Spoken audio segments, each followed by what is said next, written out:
మన ప్రభు అయిన యేసుక్రీస్తు నామములో మీ అందరికీ శుభములు తెలియజేయచ్చు ఉన్నాను. ప్రియ దైవజనమా, షారోన్ మన్నాలో భాగముగా ఈ దినం మరొక వాక్య భాగమును ధ్యానించుకుందాము.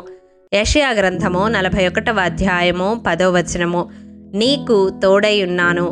ప్రియ దైవజనమా, ఆదికాండం బైబిల్ స్టడీలో భాగముగా 39వ అధ్యాయములోనికి మనము ప్రవేశించాము.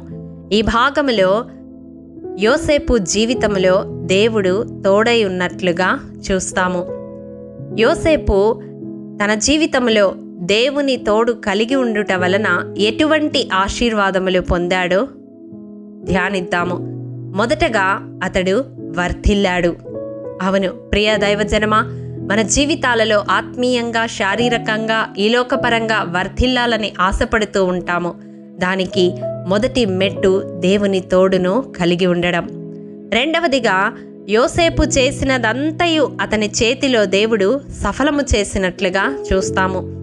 నా జీవితంలో మనము చేయుచున్న ప్రయత్నాలలో సఫలత పొందలేకపోతున్నాము అంటే కారణం దేవుని తోడు మనము కలిగి లేము అని గ్రహించాలి. మూడవదిగా, యోసేపు తన యజమాని కటాక్షాన్ని, అలాగే చెరసాల అధిపతి కటాక్షాన్ని పొంది ఉన్నాడు.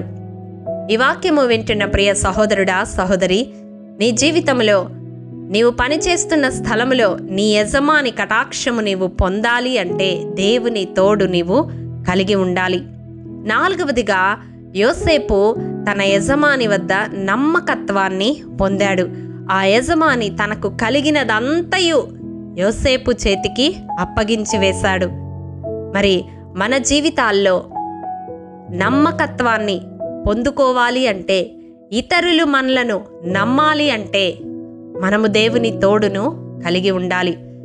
ఐదవదిగా, యోసేపు అడుగుపెట్టిన స్థలము ఆశీర్వదించబడింది. ఈ వాక్యము వింటున్న ప్రియ దైవజనమా, దేవుని బిడ్డలుగా దేవుని తోడు మనము కలిగి ఉంటే మనం అడుగుపెట్టు ప్రతి స్థలము నిశ్చయముగా ఆశీర్వదించబడుతుంది.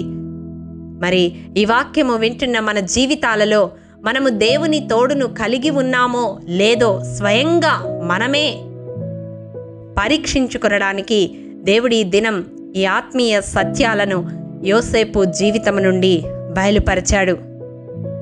ఒకవేళ ఈ వాక్యము వింటున్న నీ జీవితంలో నీవు వర్ధిల్లడం లేదా? నీవు ఏమి చేసినా సఫలతను చూడలేకపోతూ ఉన్నావా? నీ యజమాని కటాక్షమును, నీ యజమాని నమ్మకత్వాన్ని పొందుకోలేకపోతూ ఉన్నావా? నీవు అడుగుపెట్టిన స్థలములో ఆశీర్వాదాన్ని చూడలేకపోతూ ఉన్నావా? అయితే నీ జీవితంలో దేవుని తోడును కోల్పోయావు ప్రియా బిడ్డా. ఈ దినం నీకు దేవుడు వాగ్దానం చేస్తూ ఉన్నాడు. నీకు తోడై ఉంటానన్నాడు. నీ స్థితిగతులన్నిటినీ మార్చివేస్తాడు. నీ వర్ధిల్లడం నీవు చూస్తావు.